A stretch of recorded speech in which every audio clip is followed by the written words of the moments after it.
We're back to Cougar Paws. I'm your host, Michael Dawes. I'm joined by Teresa Johnson and Jamie Oss. We're talking about Prairie Ink magazine, which is the first time that this publication is going to be produced. The deadline for submissions to all you writers and poets out there is April 1st, so please get those in.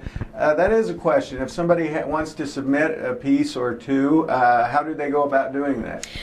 In order to submit a piece, they can go to our website. There they will find all of the submission requirements, for example, how we want things formatted, length requirements, and so on. There's also an email address there, which is prairieink@bartonccc.edu.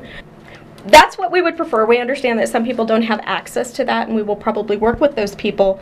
But if we can have stuff already electronically, that will certainly help with our publication of the magazine. Not to limit anybody, most people will go that route. Exactly. So if somebody doesn't have those capabilities at hand and is more comfortable with that mechanical typewriter, how would they submit? They could submit it by sending it either to Jamie or to myself in care of the college, and we would then take care of the electronic formatting of that document. Okay. Now, we talked about April 1st being the deadline. When is the publication date on this piece? Jamie, I'll let you answer that.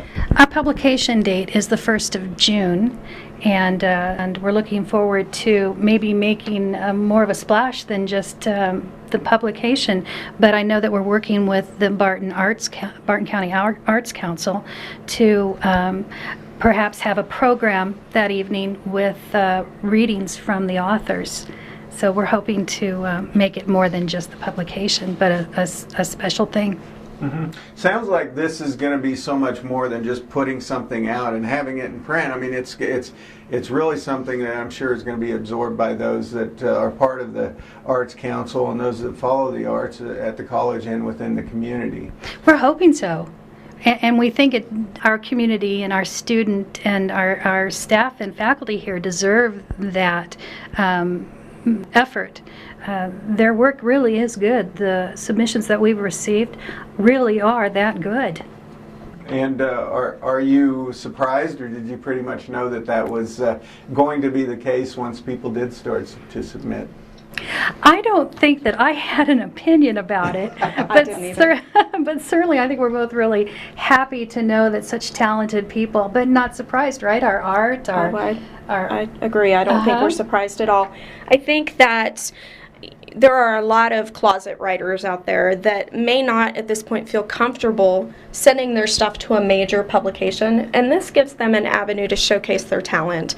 And so we're really excited. We're impressed with the quality of the submissions we've had so far, and we're looking forward to having a quality literary magazine for our community and students. Okay, and at this point, really, the door is completely wide open to all you would-be authors or actual authors who maybe haven't submitted yet, because depending on how many submissions will probably dictate how large the first publication is, correct? Exactly. That's right. We haven't set a limit on the pages this time around. We are waiting to see what gets submitted and what's ready to be published, and I think that we'll accommodate those things.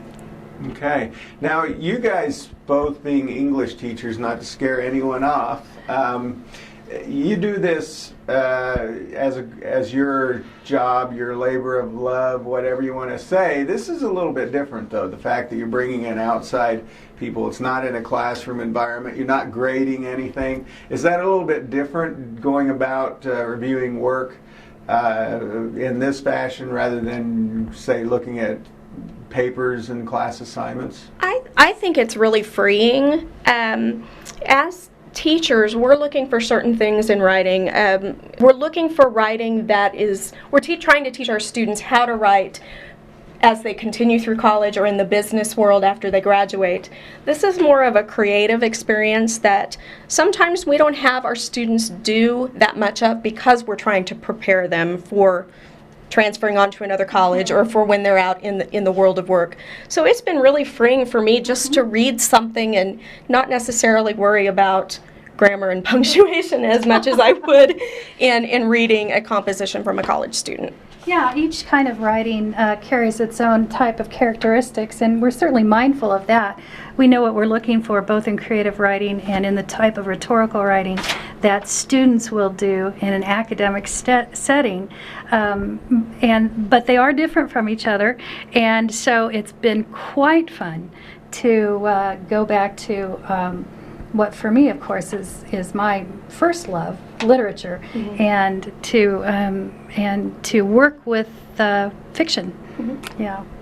So neither one of you have ever done a publication, put it together in this fashion. So, obviously it's first time out of the gate. Are you hearing people that know you in the community, that know you're part of this, that are giving you some feedback and saying, wow, what a great thing? Or have you been hearing that? Yes, we have. We've actually heard from the vice president of the college. We've sent information to all of our stakeholders, both people that work in the community, people that work at the college, as well as putting up flyers and making bookmarks and distributing those to the 7 county area high schools and to public libraries and so forth. And so far, I think the response has been really exciting. Very positive. Very positive. Good deal. And are there authors out there that you weren't quite sure, you knew them and didn't know that they were writers, and next thing you know, you have something submitted? I think so. We've had several submissions from people that I've worked with at the college for 15 years. So that's been exciting to see that other side of them that I've never experienced. Seeing them as a coworker. That's the closet writer. Yeah, exactly. Hey, we're going to take a break from Cougar Paws. We'll be back after these